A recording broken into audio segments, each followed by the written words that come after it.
রাজ্যে নানা কর্মসূচির মধ্য দিয়ে উদযাপিত বিশ্ব মৌখিক স্বাস্থ্য দিবস।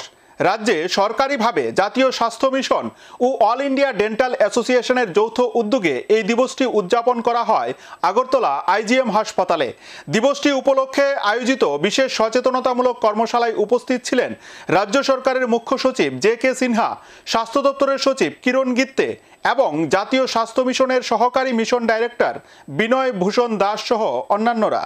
প্রতি বছর 20 মার্চ দিনটিতে গোটা বিশ্বজুড়ে উদযাপিত হয়ে আসছে বিশ্ব মৌখিক স্বাস্থ্য দিবস। মূলত বিশ্বব্যাপী মৌখিক স্বাস্থ্যবিধির প্রয়োজনীয়তা সম্পর্কে মানুষকে সচেতন করা এবং মৌখিক স্বাস্থ্য বজায় রাখার জন্য প্রয়োজনীয় অভ্যাস গ্রহণে উদ্বুদ্ধ করার লক্ষ্যে দিনটি উদযাপিত হয়ে আছে। 2013 সাল থেকে দিনটিকে বিশ্ব মৌখিক স্বাস্থ্য দিবস হিসেবে উদযাপন করে আছে এফডিআই ওয়ার্ল্ড ডেন্টাল ফেডারেশন। তাই গোটা বিশ্বের সাথে রাজ্যেও নানা কর্মসূচির মধ্য দিয়ে বছর দিনটি উদযাপন করা হয়। বুধবার রাজ্যে সরকারিভাবে দিবসটি উপলক্ষে মূল অনুষ্ঠানটি হয় আগরতলা আইজিএম হাসপাতালে। জাতীয় স্বাস্থ্য মিশন ও অল ইন্ডিয়া ডেন্টাল অ্যাসোসিয়েশনের যৌথ উদ্যোগে সেখানে আয়োজন করা হয় স্বাস্থ্যকর্মী ও আশাকর্মীদের নিয়ে একদিনের বিশেষ প্রশিক্ষণ কর্মসূচি। আইজিএম হাসপাতাল কমপ্লেক্সের নার্সিং কলেজ বিল্ডিং এ আয়োজিত এই উদ্বোধনী অনুষ্ঠানে অতিথিদের মধ্যে উপস্থিত ছিলেন রাজ্য সরকারের মুখ্য সচিব জে.কে. সিনহা, স্বাস্থ্য দপ্তরের সচিব কিরণ গিত্তে, জাতীয় স্বাস্থ্য মিশনের সহকর্মী মিশন ডাইরেক্টর বিনয় ভূষণ দাস ও অন্যান্য আধিকারিকরা। দিবসটি উদযাপনের তাৎপর্য তুলে ধরে এদিন মুখ্য সচিব জে.কে. সিনহা বলেন, রাজ্যের স্বাস্থ্য পরিষেবার ব্যাপক পরিবর্তন ঘটতে চলেছে। ইতিমধ্যেই রাজ্যে গড়ে উঠেছে ডেন্টাল কলেজের পরিকাঠামো গড়ে তোলার জন্য 200 কোটি টাকা বরাদ্দ করা হয়েছে।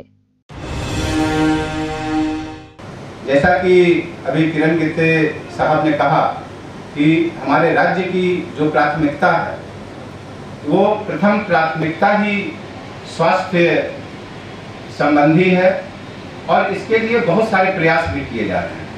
अभी आप लोगों ने कुछ समय पहले सुना होगा कि ओरल हेल्थ के ही संबंध में और इसी प्रांगण में करीब 200 करोड़ रुपए की लागत से एक डेंटल कॉलेज बिल्डिंग का शिलान्यास हो चुका है।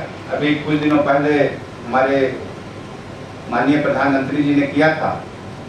इसी तरीके से पिछले कुछ वर्षों में या यूं कहें पिछले कुछ महीनों में डेंटल सेक्टर में अभूतपूर्व प्रगति हुई है।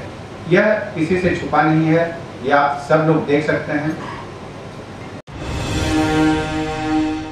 Bureau report, search India.